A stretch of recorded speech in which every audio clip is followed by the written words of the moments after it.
설날 아침 11시 20분 제사상 위에 술이 채워지던 바로 그 순간이었습니다.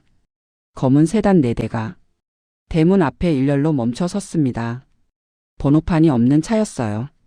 친척 23명이 일제히 고개를 돌렸습니다.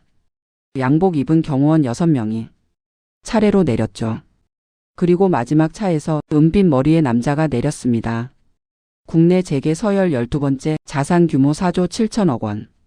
그 그룹의 회장이었습니다. 그런 사람이 왜 이 낡은 시골 마당에 서 있는 걸까요? 시어머니가 마당 끝에서 소리를 높였습니다. 누구네 집 잘못 온 거 아니야? 그 남자는 대답하지 않았습니다. 천천히 아주 천천히 대문 안으로 걸어 들어왔습니다. 친척들이 저절로 양옆으로 물러섰습니다. 아무도 한마디를 못했어요. 그가 마당 한가운데 홀로 서 있던 저를 바라봤습니다. 그리고 허리를 굽혔습니다. 정확히 90도로. 대표님 모시러 왔습니다. 그 말 한마디가 공중에 떨어지는 순간 시어머니 손에 들려있던 술잔이 하얀 눈 위에 떨어졌습니다. 남편의 얼굴이 창백하게 굳었습니다. 시어머니의 두 손이 보이게 떨렸습니다. 저는 아무 말도 하지 않았습니다. 30년을 기다린 순간이었으니까요. 구독자 여러분, 제 이름은 박정희입니다. 올해로 62살이에요. 허리가 조금 굽고 머리에 흰줄이 많이 들어왔지만 눈빛만큼은 30살 때와 다름없다고 제 딸이 말하더군요. 저는 충남 논산의 작은 기와집에서 태어났습니다. 아버지는 포목점을 운영했고 어머니는 이웃집 양장을 받아 부업을 했습니다.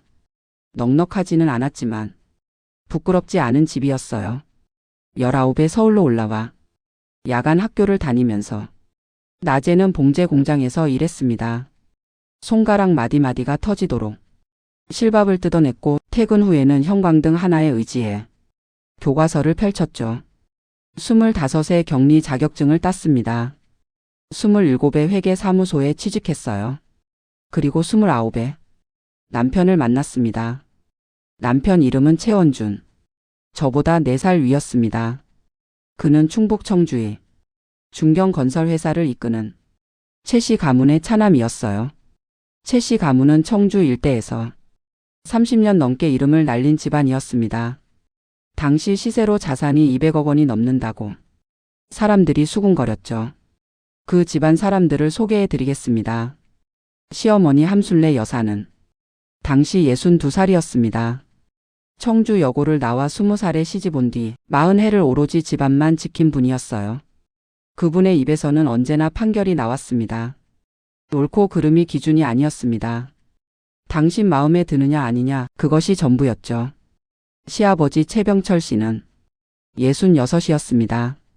건설 일선에서 물러나 이사회 의장 자리를 지키고 있었어요. 과묵한 분이었습니다. 하루에 10마디도 하지 않으셨지만 그 10마디가 모두 시어머니를 향한 복종이었습니다. 남편의 형 최원석 씨는 당시 36살의 장남이었습니다. 아버지 회사를 물려받기 위해 늘 긴장한 눈빛으로 살았어요. 그의 아내 한미경 씨는 서울 강남 출신으로 피부과 의사였는데 시어머니 앞에서만큼은 말수가 줄어드는 분이었습니다. 시동생 최원태 씨는 당시 30살 막내였습니다. 성격이 온순하고 무던했지만 그 온순함은 곧 무관심이기도 했어요. 그의 아내 이소영 씨는 결혼 3년차 새댁으로 항상 저를 언니처럼 따랐지만 결정적인 순간에는 시어머니 편이었습니다. 제 아이들은 셋입니다. 첫째 최지연은 지금 32살, 둘째 최지우는 29, 막내 최지수는 26살이에요. 이 12명이 30년이라는 시간 안에서 각자의 방식으로 저를 둘러쌌습니다. 구독자 여러분, 이제 30년 전으로 이야기를 풀어가겠습니다. 비가 오던 날이었습니다. 1994년 3월의 봄비였어요. 저는 흰 구두를 신고 있었습니다. 처음으로 시댁 대문 앞에 서던 날이었죠. 남편은 제 손을 꼭 잡았습니다. 우리 어머니 좀 까다롭긴 한데 잘 될 거야. 그 말이 얼마나 부족한 말인지는 대문이 열리는 순간 알았습니다. 함순례 여사가 저를 위아래로 훑었습니다. 그리고 첫 마디가 비 오는 날의 흰 구두는 예의가 아니지. 축하가 아니었습니다. 환영이 아니었습니다. 저는 웃었습니다. 볼이 아프도록 웃었어요. 죄송합니다, 어머니. 그게 시작이었습니다. 결혼 전날 밤 저는 잠을 못 잤습니다. 설레서가 아니었어요. 그 흰 구두 한 마디가 머릿속에서 떠나지 않았거든요. 이상하리만치 불길한 예감이 발끝에서부터 올라왔습니다. 하지만 저는 그것을 억눌렀습니다. 누구나 시집살이는 힘들다고 했으니까요. 참으면 된다고, 적응하면 된다고 스스로에게 말했습니다. 결혼식은 청주 시내 예식장에서 치러졌습니다. 하객이 300명이 넘었어요. 최씨 가문의 체면을 세워야 했으니까요. 신부 측 하객은 40명이 채 안 됐습니다. 시어머니는 하객들 사이를 누비며 연신 웃음을 뿌렸습니다. 그 웃음이 저를 향했을 때만 0.5초 동안 굳었다가 다시 펴졌습니다. 저는 그 찰나를 기억합니다. 지금도 선명하게요. 신혼 첫날 남편과 나란히 신방에 들었습니다. 밖에서 친척들의 웃음소리가 한참 동안 이어지더니 자정이 넘어서야 집이 조용해졌어요. 새벽 5시였습니다. 문을 두드리는 소리가 났습니다. 며느리는 해 뜨기 전에 일어나야지. 시어머니 목소리였습니다. 저는 반쯤 감긴 눈으로 이불을 걷었습니다. 남편은 곤히 자고 있었어요. 부엌에 내려가니 시어머니가 앉아서 저를 보고 있었습니다. 불도 켜지 않은 채로요. 된장찌개부터 시작해 그날부터였습니다. 저는 그 집에서 가장 먼저 일어나는 사람이 되었습니다. 아침 밥상 차리는 순서가 있었습니다. 시아버지 먼저, 그 다음 남편, 그 다음 시어머니, 형님 부부, 그리고 저는 마지막이었습니다. 어느 날이었습니다. 피곤함에 정신이 없어서 남편 옆에 그냥 앉았습니다. 숟가락이 탁 소리를 냈습니다. 시어머니가 밥그릇을 내려놓은 소리였어요. 여긴 내 자리 아니야. 저는 일어났습니다. 그날 이후 저는 식탁 끝에 앉았습니다. 아무도 이상하게 여기지 않았습니다. 시아버지도 남편도 형님도 시동생도 아무도 말이 없었어요. 구독자 여러분, 그 침묵이 저는 제일 무서웠습니다. 폭력적인 말보다 외면하는 침묵이 더 깊이 파고든다는 것을 그때 처음 알았습니다. 첫 제삿날이 돌아왔습니다. 시할아버지 기일이었어요. 전날 밤부터 준비를 시작했습니다. 전을 부치고 나물을 무치고 탕을 끓이고 산적을 꿰었습니다. 손이 데었습니다. 기름이 튀었거든요. 물집이 잡혔지만 냉수에 잠깐 담갔다가 다시 부뚜막 앞에 섰습니다. 피가 나는 줄도 몰랐어요. 형님이 먼저 알아봤습니다. 어머, 피 나잖아요. 그때 시어머니가 오셨습니다. 손을 보셨습니다. 그리고 말씀하셨어요. 이 정도도 못 버티면 우리 집 며느리 자격 없어. 저는 고개를 숙였습니다. 감사합니다. 라는 말이 입에서 나오려다 말았습니다. 형님은 시어머니 눈치를 보며 자리를 피했고 저는 다시 프라이팬 앞에 섰습니다. 새벽 2시의 부엌은 기름 냄새와 파 냄새로 가득했습니다. 창문 너머로 별이 보였어요. 저는 그 별을 보며 생각했습니다. 얼마나 더 참아야 할까? 바로 그때 남편이 부엌 문을 열었습니다. 고생이 많네. 딱 그 한마디였습니다. 그리고 사라졌습니다. 저는 눈물을 닦았습니다. 냄비에 떨어질까 봐요. 결혼 2년 차 봄날이었습니다. 손님이 많이 오셨던 날이에요. 저는 부엌에서 설거지를 하고 있었습니다. 거실에서 웃음소리가 넘쳐났습니다. 문이 조금 열려 있었어요. 그 틈으로 말소리가 흘러 들어왔습니다. 시어머니 목소리였습니다. 저 며느리는 뭐가 쓸만해요? 친척 어르신이 물으셨어요. 그래요? 어디 가요? 시어머니가 웃으며 대답했습니다. 하녀처럼 부리면 되니까요. 웃음소리가 터졌습니다.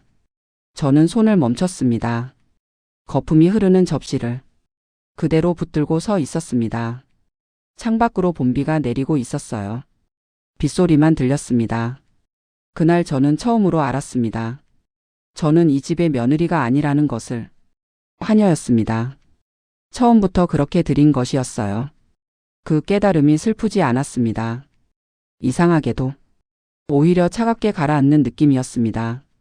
마음 깊은 곳이 단단해지는 것 같은 그런 감각이었어요. 저는 다시 설거지를 시작했습니다. 결혼 3년 차에 첫 아이를 낳았습니다. 딸이었어요. 딸이구만. 시어머니의 첫마디였습니다. 병실 문을 열고 들어와서 인큐베이터 안에 아이를 보고 그렇게 말씀하셨습니다. 저는 분만 후 아직 정신이 혼미했어요. 병실 창문으로 11월에 찬 하늘이 보였습니다. 그래도 건강하게 낳은 것만으로 다행으로 알아. 그것으로 끝이었습니다. 남편은 기뻐했습니다. 딸이라는 것이 조금 아쉽다는 표정이었지만 기쁨이 더 컸어요. 저는 아이 이름을 지연이라고 지었습니다. 세상에 닿는다는 뜻이었어요. 젖을 물리면서 혼자 울었습니다. 아이에게 미안해서요. 이 집에 태어난 것이 아이에게 어떤 의미일까 생각했습니다. 구독자 여러분, 저는 그때 처음으로 이 집을 나가야겠다고 생각했습니다. 하지만 갈 곳이 없었어요. 친정 부모님은 제가 힘들다는 것을 알면서도 시집은 다 그런 거다라고 하셨습니다. 그 시절에는 모두가 그랬습니다. 저는 버텼습니다. 결혼 5년 차에 아들을 낳았습니다. 아들을 낳는 순간 병실 분위기가 달라졌습니다. 시어머니가 웃었습니다. 진짜 웃음이었어요. 이제 됐어. 그 웃음이 더 서러웠습니다. 딸을 낳았을 때와 아들을 낳았을 때 그 온도 차이가. 저는 아들에게도 지훈이라는 이름을 지었습니다. 결혼 8년 차에 막내를 낳았습니다. 또 딸이었어요. 시어머니는 병실에 오지 않으셨습니다. 남편이 꽃 한 다발을 사왔습니다. 국화였어요. 병문안 꽃이 국화라는 걸 남편은 몰랐던 것 같습니다. 저는 웃었습니다. 막내 이름은 지수라고 지었습니다. 지혜로운 물이라는 뜻이에요. 이 아이만큼은 어디를 가든 흘러갈 수 있는 사람이 되길 바랐거든요. 그 즈음 저는 경제적으로도 가장 힘든 시기를 보내고 있었습니다. 시아버지 회사가 외환위기에 직격탄을 맞았습니다. 1997년 겨울이었어요. 건설업이 통째로 흔들렸습니다. 최씨 가문의 건물 2채가 경매로 넘어갔어요. 시어머니는 그 분노를 저에게 쏟아냈습니다. 집안이 이렇게 된 게 다 내 팔자 때문이야. 저는 대꾸하지 않았습니다. 남편은 그 시기에 술을 마시고 들어오는 날이 잦았습니다. 어머니가 왜 저러는지 알잖아. 힘드신 거야. 좀 이해해. 저도 힘들었습니다. 그 말은 하지 않았어요. 그 대신 새벽에 혼자 앉아서 식탁 위에 가계부를 폈습니다. 몇 푼 안 되는 살림을 한 줄씩 적어 내려갔습니다. 창밖에는 겨울비가 내렸고 집 안에는 아이들 숨소리만 들렸습니다. 저는 그 적막 속에서 한 가지를 결심했습니다. 이 집에서 하녀로 늙을 수는 없다. 그 한 문장이 제 인생의 방향을 바꿔놓았습니다. 결혼 10년 차 가을이었습니다. 지연이가 초등학교에 들어가던 해 저는 몰래 책을 사기 시작했습니다. 남편과 아이들이 모두 잠든 새벽 2시에 책상 앞에 앉았어요. 경영이론서, 재무제표 읽는 법, 주식투자 입문서, 부동산 권리 분석 책들, 형광등 불빛 아래서 밑줄을 그어가며 읽었습니다. 아무도 몰랐습니다. 시어머니도 남편도 아이들도요. 낮에는 부엌에서 밥을 하고 저녁에는 빨래를 개고 새벽에는 책을 읽었습니다. 3년이 지났습니다. 친정아버지가 돌아가시면서 저에게 논산의 작은 땅을 남겨주셨습니다. 시세로 7천만 원짜리 땅이었어요. 시어머니는 그 땅 이야기를 남편에게 해두라고 하셨습니다. 회사 빚 갚는데 보태라는 뜻이었죠. 저는 처음으로 거절했습니다. 그 땅은 아버지가 저에게 남겨주신 겁니다. 시어머니 눈이 가늘어졌습니다. 남편은 그날 밤 제게 말했습니다. 어머니가 서운해하셔. 저는 아무 말도 하지 않았습니다. 구독자 여러분, 그 땅이 시작이었습니다. 그 7천만 원짜리 땅이 30년 후 이야기에 모든 것을 바꿔놓을 줄은 그때는 아무도 몰랐습니다. 결혼 13년 차에 저는 그 땅을 담보로 대출을 받았습니다. 5천만 원이었어요. 그리고 그 돈으로 한 회사에 투자했습니다. 회사 이름은 에이스테크. 직원 5명짜리 작은 IT 솔루션 회사였습니다. 대표는 28살의 젊은 청년이었어요. 이름은 강태준. 강태준 대표는 그 시절 거의 망하기 직전이었습니다. 은행 빚이 8천만 원, 직원 월급도 2달째 밀려 있었어요. 저는 그를 청주의 작은 찻집에서 만났습니다.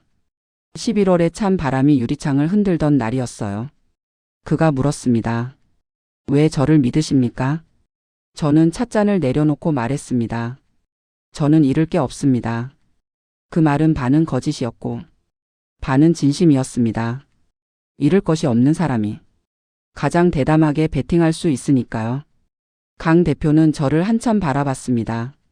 그리고 고개를 끄덕였습니다. 저는 5천만 원을 건넸습니다. 대신 조건이 하나 있었습니다. 제 이름은 어디에도 내지 마세요. 강 대표는 그 이유를 묻지 않았습니다. 그 점이 저는 마음에 들었습니다. 에이스테크는 살아났습니다. 투자금을 받은 지 6개월 만에 첫 번째 거래처를 확보했고 1년 만에 직원이 15명으로 늘었습니다. 저는 계속 이름을 숨긴 채 주주로만 남아 있었습니다. 2년 후 저는 추가 투자를 했습니다. 이번엔 친정 땅을 처분해서 1억 2천만 원을 더 넣었어요. 남편은 몰랐습니다. 시어머니는 더더욱 몰랐죠. 저는 낮에는 변함없이 새벽 5시에 일어나 밥을 하고 제사를 준비하고 손님상을 차렸습니다. 하지만 새벽 2시에는 에이스테크의 재무제표를 분석하고 시장 동향을 읽었습니다. 이중생활이었습니다. 하지만 저에게는 그 새벽 2시가 하루 중 가장 나다운 시간이었습니다. 그리고 5년이 지났습니다. 에이스테크는 국내 굴지의 대기업과 협력사 계약을 맺었습니다. 매출이 1년 만에 3배로 뛰었어요. 강태준 대표는 저에게 전화를 걸었습니다. 새벽 12시였어요. 박 대표님 됐습니다. 그의 목소리가 떨렸습니다. 저는 부엌에서 전화를 받았습니다. 냉장고 소리만 들리던 그 부엌에서 저도 모르게 눈물이 흘렀습니다. 소리 없이 울었습니다. 아이들이 깰까봐요. 구독자 여러분, 그날 밤 제 지분은 에이스테크 전체의 18%였습니다. 그 18%가 훗날 어떤 숫자가 될지는 그 새벽에 저도 몰랐습니다. 결혼 15년 차가 되던 해 가문의 갈등이 깊어지기 시작했습니다. 시아버지 회사가 완전히 정리됐습니다. 건설업 면허를 반납하고 직원들에게 퇴직금을 겨우 지급한 뒤 법인을 해산했어요. 200억 자산이라고 불리던 집안이 10년 만에 빚더미에 올라앉았습니다. 시어머니는 그 분노를 어디에도 쏟을 수가 없었습니다. 시아버지를 탓할 수도 없었고 아들들을 탓할 수도 없었으니까요. 자연스럽게 화살은 저에게 왔습니다. 며느리 팔자가 드세서 집안이 이렇게 됐어. 저는 들었습니다. 아무 말 않고 들었습니다. 남편은 그 시기에 사업을 시작했습니다. 형이 건설업을 접었으니 자기는 무역으로 해보겠다고 했어요. 저는 말리지 않았습니다. 대신 혼자 계산해 봤습니다. 원준 씨의 사업 계획에는 구멍이 3군데 있었거든요. 그걸 말해줬습니다. 밤에 조용히 남편은 말했습니다. 당신이 뭘 알아? 저는 더 이상 말하지 않았습니다. 예상대로였습니다. 그의 첫 번째 사업은 3년 만에 문을 닫았습니다. 고부 갈등이 가장 심했던 시기는 결혼 16년 차에서 20년 차 사이였습니다. 시어머니는 날이 갈수록 대담해지셨습니다. 손님들 앞에서 저를 나무라는 것이 일상이 됐어요. 이건 왜 이렇게 간이 없어? 저 며느리는 부엌일을 제대로 배운 건지 모르겠어. 우리 아들이 호강을 못해. 저는 늘 고개를 숙였습니다. 죄송합니다, 어머니.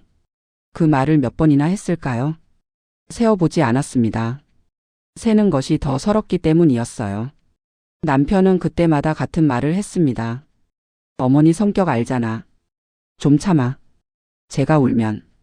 남편은 TV 볼륨을 높였습니다.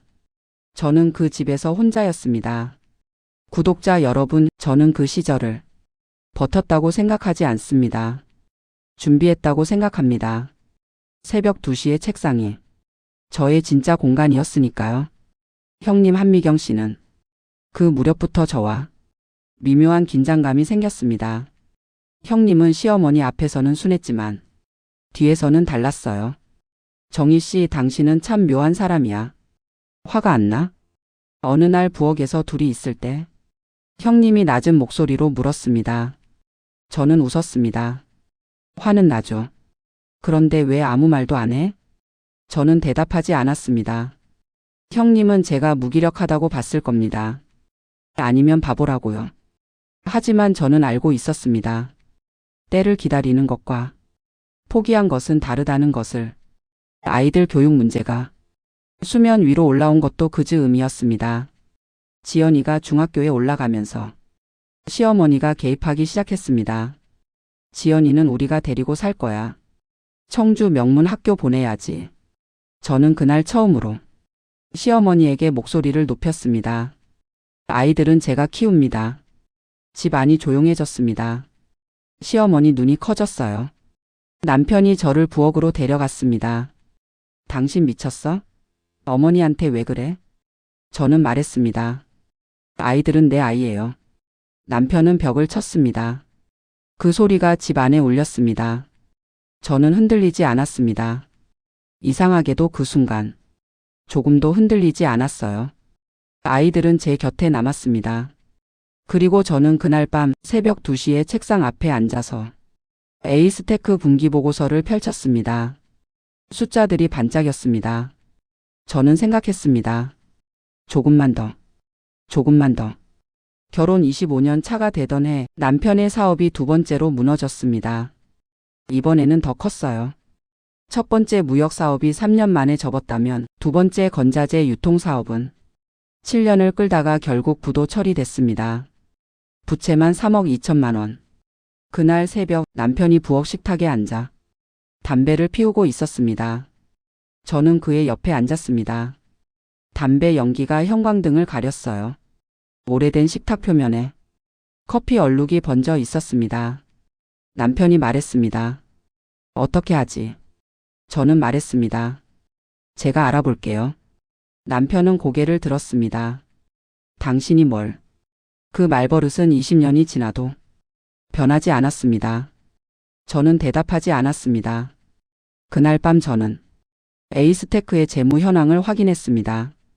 그 즈음 에이스테크는 대기업 두 곳과 정규 협력사 계약을 맺고 연 매출 380억 원을 올리고 있었습니다. 제 지분 18%의 평가액이. 저도 그 숫자를 보고 잠시 멈췄습니다. 286억 원이었습니다.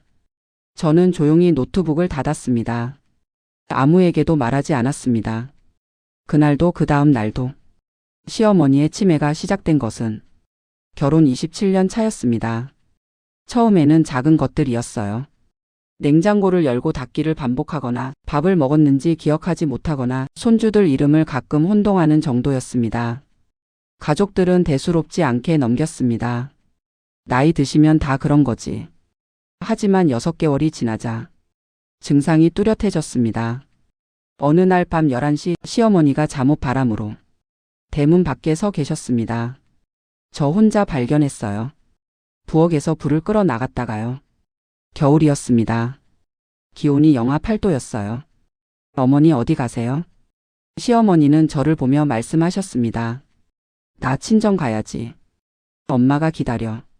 당신 어머니는 30년 전에 돌아가셨습니다. 저는 시어머니 손을 잡았습니다. 차가운 손이었어요.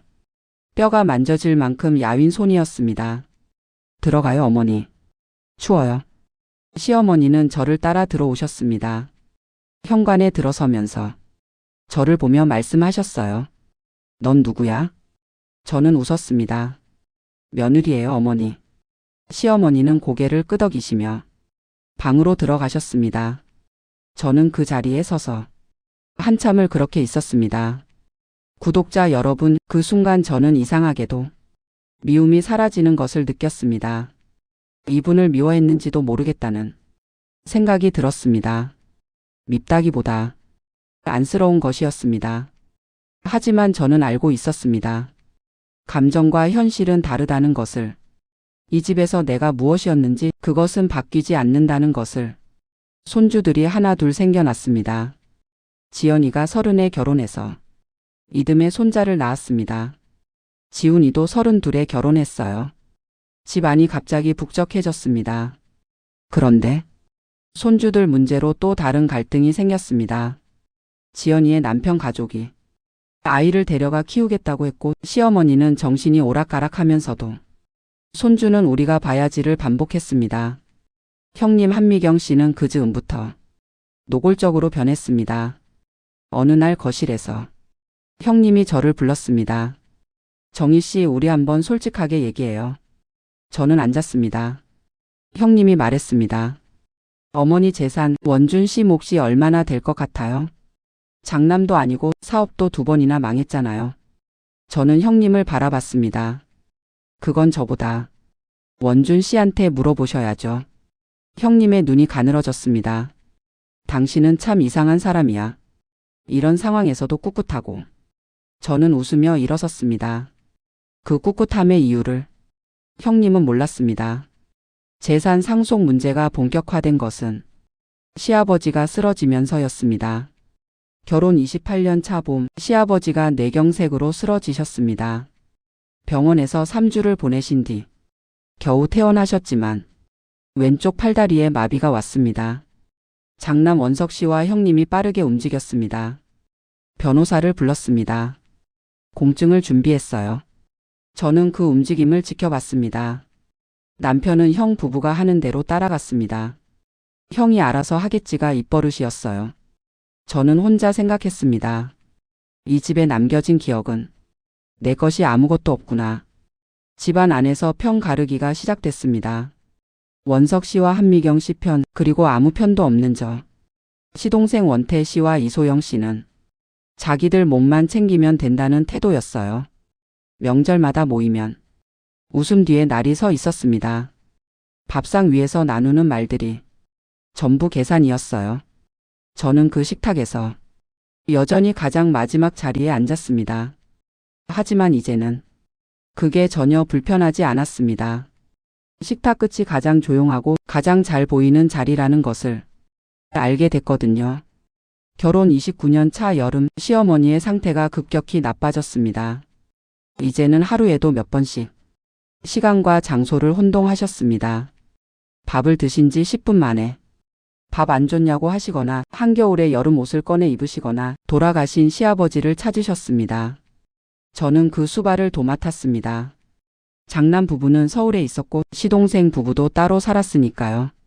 치매 노인의 수발은 쉬운 일이 아니었습니다. 새벽 2시에 우시는 소리에 일어나고 새벽 4시에 또 일어나고. 저는 그때도 새벽 2시에 일어났지만 더 이상 책을 읽지 않았습니다. 시어머니 곁에 앉아 있었습니다. 어느 날 밤 시어머니가 저를 잡으셨습니다. 창밖에 비가 내리고 있었어요. 7월의 장마비였습니다. 방 안에는 오래된 한약 냄새가 배어 있었습니다. 시어머니가 말씀하셨습니다. 아가야. 저는 손을 잡아드렸습니다. 우리 아가는 고생했어. 저는 대답하지 않았습니다. 눈물이 나올 것 같아서요. 잘해줬어야 했는데. 시어머니의 목소리가 어린 아이처럼 가늘어졌습니다. 내가 너한테 너무했어. 저는 숨을 참았습니다. 그 말이 진심인지 치매 증상인지 저는 알 수 없었습니다. 하지만 그게 중요하지는 않았어요. 저는 시어머니 손등을 쓸었습니다. 괜찮아요, 어머니. 그 말이 나도 모르게 나왔습니다. 시어머니는 그날 밤 제 손을 잡은 채 잠이 드셨습니다. 저는 날이 밝도록 그 자리를 지켰습니다. 유언장 소문이 돌기 시작한 것은 그 여름이 끝날 무렵이었습니다. 장남 원석 씨 부부가 변호사를 여러 번 만났다는 소문이 친척들 사이에 퍼졌습니다. 시어머니 명의의 건물이 아직 하나 남아 있었어요. 청주 시내 상가 건물이었는데 시세로 30억 원이 넘는다고 했습니다. 그 건물을 둘러싼 움직임이 조용하지 않았습니다.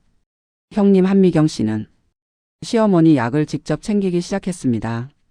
병원도 따라다녔습니다.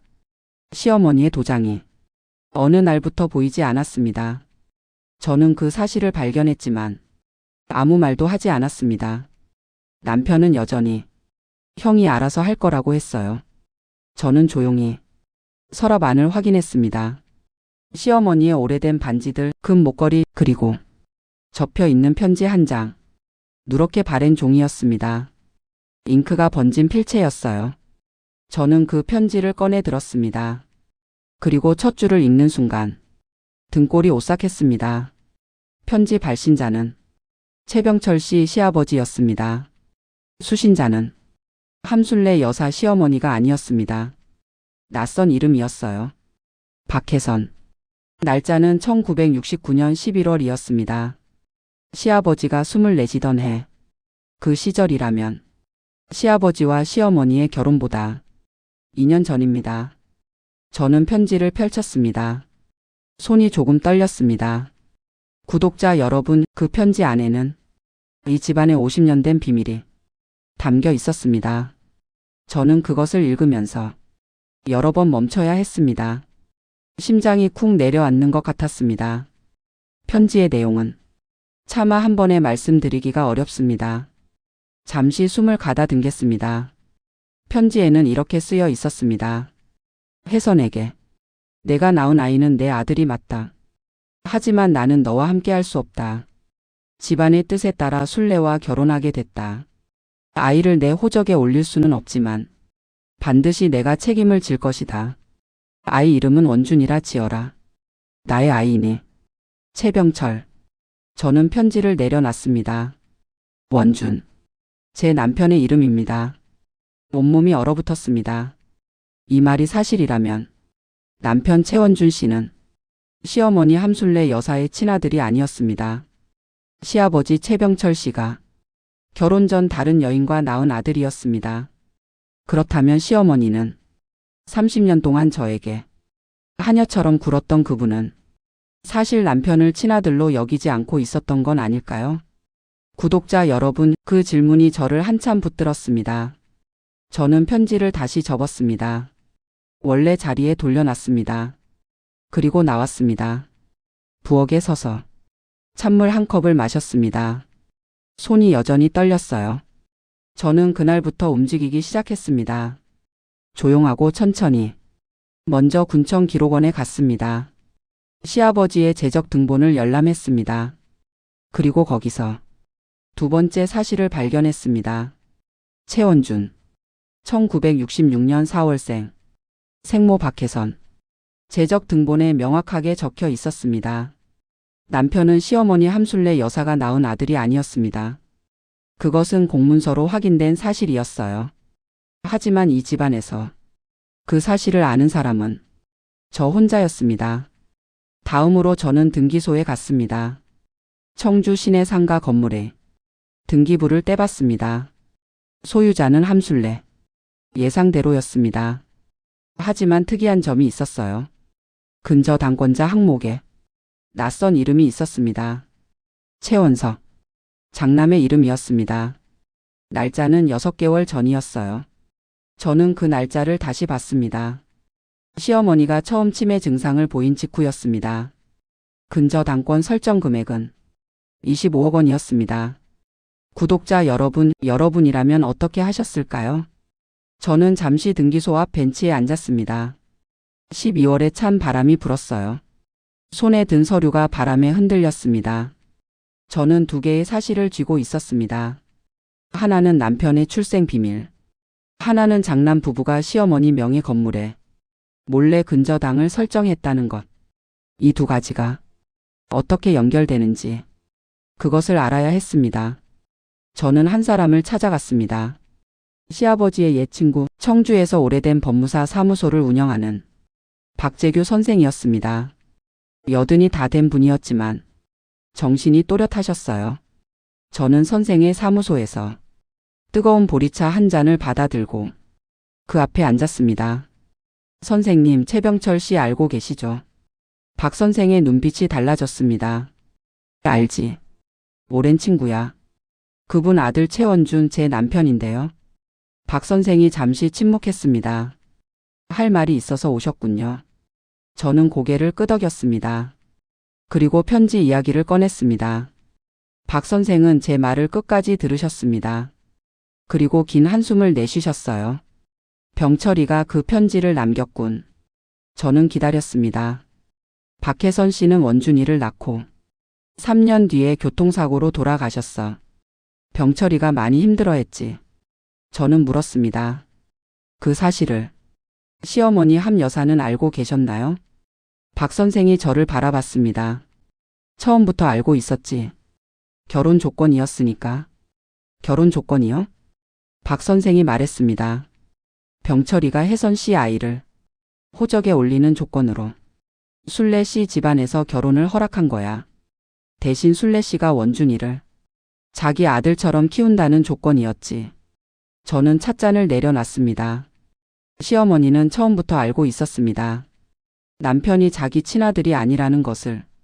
그렇다면 30년 동안 저에게 그렇게 굴었던 것은 단순한 고부 갈등이 아니었습니다.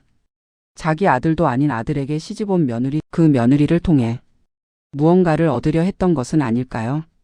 구독자 여러분, 이 이야기는 아직 끝나지 않았습니다. 오히려 지금부터가 진짜 시작입니다. 왜냐하면 박 선생이 그 다음에 한 말이 제 인생에서 가장 충격적인 말이었으니까요. 선생은 잠시 망설이다가 입을 여셨습니다. 그런데 정희 씨, 원준 씨만 그런 게 아니에요. 저는 굳었습니다. 무슨 말씀이세요? 박 선생이 말했습니다. 원석 씨도 사실 마찬가지야. 저는 그 자리에서 한동안 일어나지 못했습니다. 원석 씨도 장남도 시어머니의 친아들이 아니라는 것이었습니다. 병철이는 결혼 전에 혜선 씨 외에 또 한 여인이 있었어. 그 사이에서 원석이가 태어났지. 박 선생의 목소리가 낮아졌습니다. 순례 씨는 그것도 알고 결혼한 거야. 대신 병철이가 평생 순례 씨 집안 재산을 함께 불린다는 조건으로. 저는 천천히 물었습니다. 그렇다면 함 여사의 친자식은 아무도 없는 건가요? 박 선생이 조용히 고개를 끄덕였습니다. 순례 씨는 아이를 낳지 못했어. 결혼 초부터 알고 있었지. 저는 창밖을 봤습니다. 12월의 청주 거리에 눈이 내리기 시작하고 있었습니다. 30년. 저는 30년 동안 시어머니에게 짓밟혔습니다. 하지만 그 시어머니는 자식도 없이 남편의 혼외자 2명을 키우며 자기 것이 아닌 가문을 지키기 위해 살아왔던 사람이었습니다. 그것이 저를 향한 분노의 이유였을까요? 아니면 그것과는 전혀 다른 이유가 더 있었을까요? 구독자 여러분, 저는 그 답을 곧 알게 됩니다. 설날 아침 재벌 회장이 우리 집 마당에 오기 딱 사흘 전 일이었습니다. 설날 이틀 전 밤이었습니다. 저는 집 안 서재를 뒤졌습니다. 시아버지가 생전에 쓰던 방이었어요. 오래된 나무 책상 위에 먼지가 쌓여 있었습니다. 서랍은 3칸이었어요. 첫 번째 서랍, 낡은 지폐와 동전 몇 입. 두 번째 서랍, 사진들, 흑백 사진들. 그리고 세 번째 서랍, 잠겨 있었습니다. 저는 부엌으로 가서 서랍 열쇠 뭉치를 가져왔습니다. 시어머니가 예전에 쓰던 열쇠고리였어요. 7번째 열쇠가 맞았습니다. 서랍 안에는 서류 봉투 하나가 있었습니다. 두껍고 누런 봉투였어요. 봉투에 아무 글씨도 없었습니다. 저는 봉투를 꺼내 책상 위에 놓았습니다. 잠시 망설였습니다. 그리고 열었습니다. 봉투 안에는 3가지가 있었습니다. 첫 번째는 공증된 문서였습니다. 제목이 있었어요. 재산 신탁 약정서. 날짜는 1988년 3월. 신탁인 최병철, 수탁인 박정희. 저는 눈을 비볐습니다. 박정희. 제 이름이었습니다. 하지만 저는 이 문서를 본 적이 없었습니다. 1988년이라면 제가 25살이던 해입니다. 남편을 만나기도 전이에요. 어떻게 제 이름이 이 문서에 있을 수 있을까요? 저는 천천히 읽어 내려갔습니다. 본 약정은 최병철의 자산 일체를 박정희에게 신탁하는 것을 목적으로 한다. 신탁 해제 조건은 박정희가 최원준과 혼인하는 날로부터 30년이 되는 시점이다. 저는 문서를 내려놨습니다. 심장이 빠르게 뛰었습니다. 구독자 여러분, 이 말이 이해가 되십니까? 시아버지 최병철 씨는 제가 남편과 결혼하기 전부터 저의 이름을 알고 있었습니다. 그리고 제 이름으로 자산을 신탁해뒀습니다. 결혼 30년이 되는 날, 그 자산이 저에게 넘어오도록 저는 손이 떨렸습니다. 왜 저였을까요? 어떻게 시아버지가 저를 알았을까요? 봉투 안에 두 번째 서류가 있었습니다. 손으로 쓴 편지였습니다. 시아버지 필체였어요. 정희에게. 내가 이것을 읽는다면 30년이 지났다는 뜻이다. 나는 오래전부터 너를 알았다. 논산 박씨 포목점 딸 19의 상경에 야간 학교를 다니던 아이. 내 아버지와 나는 젊은 시절 친구였다. 그분이 나에게 부탁을 했다. 자기 딸이 혹여 어려운 집에 시집을 가게 되면 반드시 그 딸을 지켜달라고. 나는 그 약속을 지키기 위해 이 신탁을 만들었다. 내 아들 원준이 좋은 남편이 됐으면 좋았겠지만 나는 그렇지 못할 것을 알고 있었다. 내 아내 순례도 마찬가지였다. 그러니 정희야, 30년을 버텼다면 이제 내 것을 찾아가거라. 최병철. 저는 편지를 손에 쥔 채 한참 동안 그대로 있었습니다. 눈물이 비오듯 쏟아졌습니다. 소리도 없이 흘렀습니다. 시아버지는 알고 계셨습니다. 이 집이 저에게 어떤 곳인지를 처음부터 아무도 모르게 저를 위한 장치를 만들어 두셨습니다. 그리고 세 번째 서류. 이것이 마지막 반전이었습니다. 구독자 여러분, 이제 가장 충격적인 사실을 말씀드리겠습니다. 세 번째 서류는 주식 양도 확인서였습니다. 양도인 최병철, 양수인 박정희, 주식명 에이스테크 주식회사, 양도 주식수 전체 발행 주식의 12%, 날짜는 2003년이었습니다. 저는 에이스테크에 처음 투자한 해가 2003년이었습니다. 하지만 저는 제 돈으로 투자했다고 알고 있었어요. 친정아버지가 남겨준 땅을 담보로. 저는 다시 편지를 받습니다. 그리고 문장 하나를 다시 읽었습니다. 내 아버지와 나는 젊은 시절 친구였다. 저는 숨이 막혔습니다. 강태준 대표를 소개해준 사람이 있었습니다.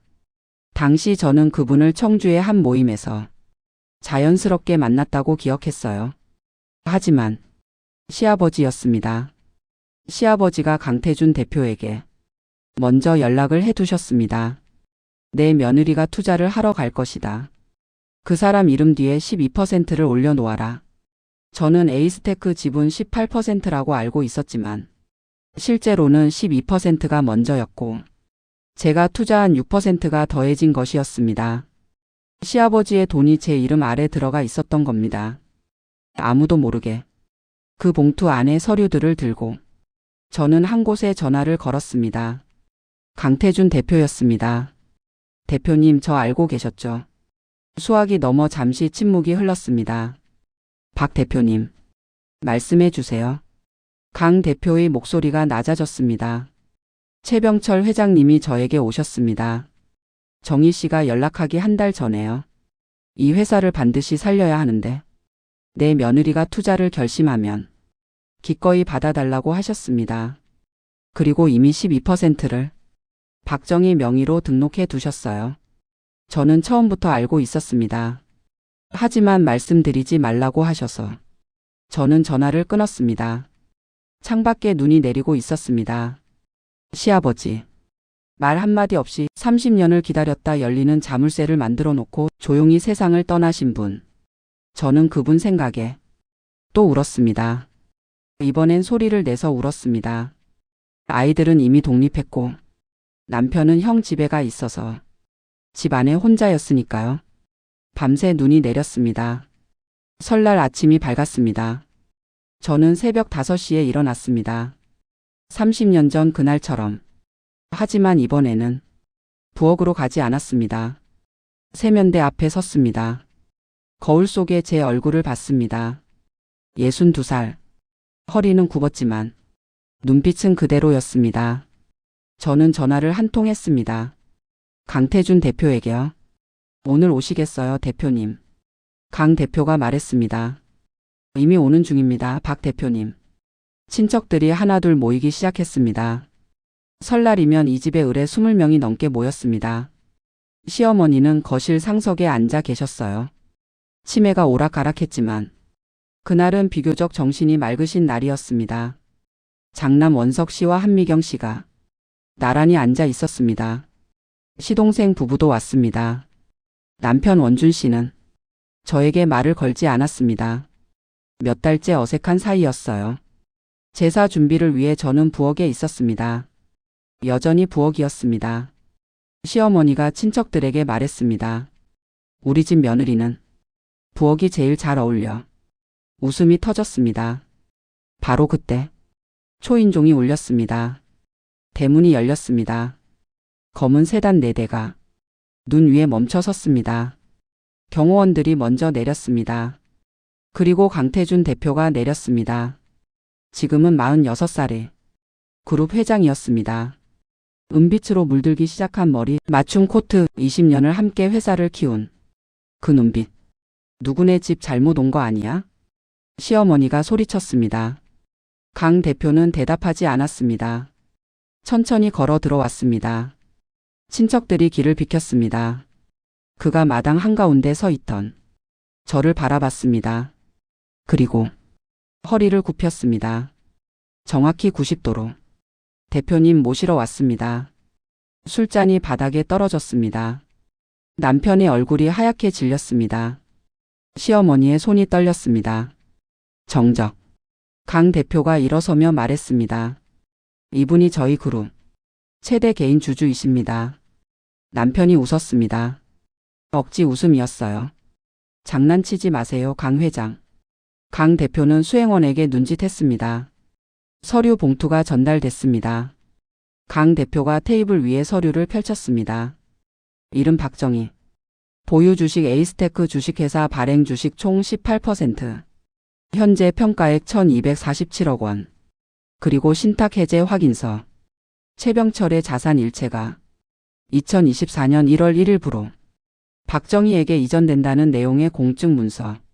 청주 시내 상가 건물 포함. 현금성 자산 포함. 총 자산 평가액 378억 원. 집 안이 무너질 듯 조용해졌습니다. 남편이 서류를 들었다 놨습니다. 형님 한미경 씨의 얼굴이 창백하게 굳었습니다. 장남 원석 씨가 자리에서 일어섰습니다. 이게 무슨 짓이야? 아버지 재산은? 강 대표가 조용히 말했습니다. 공증된 법적 문서입니다. 30년 전에 작성된 것이고 이미 법원 확인을 마쳤습니다. 원석 씨의 목소리가 높아졌습니다. 박 씨가 우리 아버지를 꼬드겨서 이런 걸 만들었다고. 우리 어머니 치매 틈을 타서. 저는 처음으로 그의 눈을 똑바로 봤습니다. 이 문서는 30년 전에 작성됐습니다. 어머니가 치매를 시작하기 25년 전이에요. 원석 씨가 말을 잇지 못했습니다. 시어머니가 떨리는 목소리로 말씀하셨습니다. 그게 무슨 소리야? 저는 시어머니에게 걸어갔습니다. 그리고 처음으로 시어머니 눈을 똑바로 봤습니다. 어머니, 저는 하녀가 아니었습니다. 집 안이 조용했습니다. 시어머니의 눈에서 눈물이 흘렀습니다. 그 눈물이 무엇인지 저는 아직도 모릅니다. 그날 이후 일이 빠르게 진행됐습니다.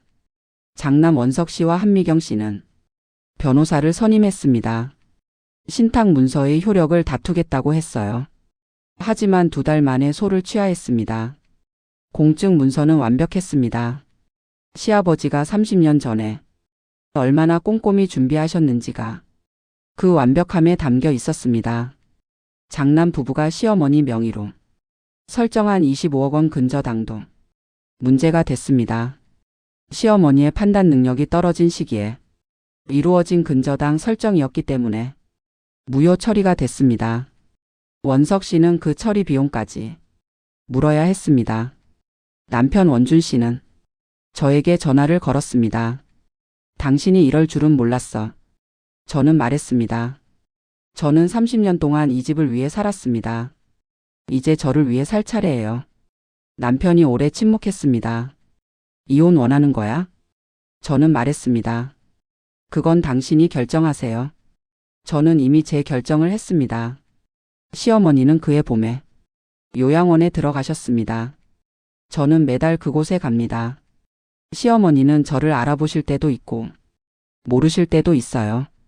알아보시는 날에는 제 손을 잡고 계십니다. 모르시는 날에는 아가야라고 부르십니다. 저는 그때마다 대답합니다.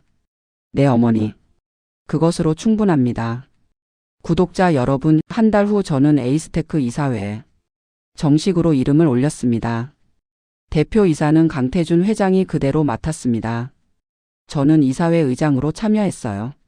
20년을 그림자로 있었던 회사에 처음으로 제 이름이 걸렸습니다. 6개월 후 지연이가 저에게 전화를 했습니다. 엄마, 신문에 났어. 경제신문 일면이었어요. 에이스테크 이사회 의장 박정희 30년간의 숨은 주주에서 경영 전면으로. 저는 그 신문을 오려 서랍에 넣어뒀습니다. 시아버지 편지 옆에. 1년 후 남편 원준 씨와의 이혼이 성립됐습니다. 법원 복도에서 마지막으로 그를 봤습니다. 그는 제게 말했습니다. 미안했어. 저는 고개를 끄덕였습니다. 그것으로 30년이 정리됐습니다. 긴 이야기였습니다. 하지만 그것이 전부였습니다. 3년 후 현재 저는 충남 논산으로 돌아왔습니다. 친정이 있던 자리에 작은 집을 지었습니다. 마당에 감나무가 있어요. 가을이면 감이 붉게 익습니다. 지연이는 서울에서 2 아이를 키우고 있습니다.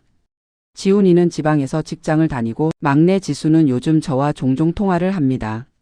아이들은 저를 엄마라고 부릅니다. 늘 그랬지만 이제는 그 소리가 다르게 들립니다. 무거운 짐이 없는 소리예요. 강태준 회장은 여전히 분기마다 보고서를 보내옵니다. 저는 그것을 마당 툇마루에 앉아서 읽습니다. 감나무 그늘 아래서요. 시아버지가 오래전에 심어놓은 씨앗들이 이렇게 열매가 됐구나. 그런 생각을 합니다. 그리고 가끔은 시어머니가 생각납니다.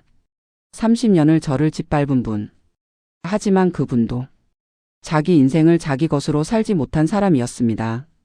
친아들 하나 없이 남의 자식들을 키우며 가문이라는 이름 아래서 자기를 지운 사람. 저와 다를 게 없었어요. 방식이 달랐을 뿐. 구독자 여러분, 저는 이 이야기를 하면서 한 가지를 계속 생각했습니다. 사람을 짓밟는 집은 결국 스스로 무너집니다. 그것은 진리가 아니라 현실입니다. 짓밟힌 사람이 떠나는 순간 그 집에 남은 것이 아무것도 없다는 것을 최 씨 가문은 설날 아침에야 알았습니다. 구독자 여러분, 여러분에게도 묻고 싶습니다. 지금 당신을 짓밟는 것이 있다면 그 무게를 버티고 있는 것인지 아니면 준비하고 있는 것인지. 저는 버텼다고 생각했습니다. 하지만 새벽 2시의 형광등 아래서 저는 준비하고 있었습니다. 버팀과 준비는 다릅니다. 버팀은 소진되지만 준비는 쌓입니다. 30년은 긴 시간이었습니다. 하지만 그 시간이 헛되지 않았던 건 제가 매 순간을 준비로 채웠기 때문입니다. 구독자 여러분, 당신의 새벽 2시는 무엇입니까? 그것을 포기하지 마세요. 아무도 알아주지 않아도, 아무도 봐주지 않아도 그 시간은 반드시 열매가 됩니다. 저를 하녀라고 불렀던 사람들이 90도로 인사하는 사람 앞에 서게 됩니다. 마지막으로 한 말씀만 드리겠습니다. 설날 아침 강태준 회장이 제 앞에 고개를 숙이고 말했습니다. 대표님, 이제 시작입니다. 저는 웃었습니다. 30년은 버틴 시간이 아니었습니다. 준비한 시간이었습니다. 저는 그날 처음으로 고개를 들었습니다. 그리고 마당의 하얀 눈 위에 선명하게 새겨진 발자국을 봤습니다. 내 발자국이었습니다. 이제야 비로소 내 걸음으로 걷는 삶이 시작됐습니다. 구독자 여러분, 이 영상이 마음에 닿으셨다면 구독과 좋아요를 눌러주세요. 댓글로 여러분의 이야기도 들려주시면 좋겠습니다. 당신의 새벽 2시를 응원합니다.